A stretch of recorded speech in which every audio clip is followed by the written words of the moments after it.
कहा था ना कहा था ना कि यूं सोते हुए मुझे मत छोड़ के जाना। मुझे बेशक जगा देना, बता देना। मोहब्बत के सफ़र में साथ मेरे तुम चल नहीं सकती। तुम्हें रास्ता बदलना है, मेरी हद से निकलना है। तुम्हें किस बात का डर था कि मैं जाने नहीं देता, कहीं पर कैद कर लेता। अरे पागल, मोहब्बत की तबीयत में ज़बरदस्ती नहीं होती। जिसे रास्ता बदलना हो उसे रास्ता बदलने से, जिसे हद से निकलना हो उसे हद से निकलने से न कोई रोक पाया है, न कोई रोक पाएगा।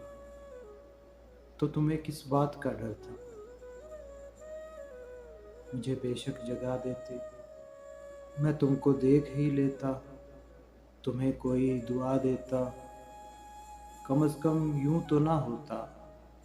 मेरे साथी, ये हकीकत है, तुम्हारे बाद खोने के लिए कुछ भी नहीं बाकी। मगर मैं खोने से डरता हूँ, मैं अब सोने से डरता हूँ। कहा था ना, यूं सोते हुए मुझे मत छोड़ के जाना।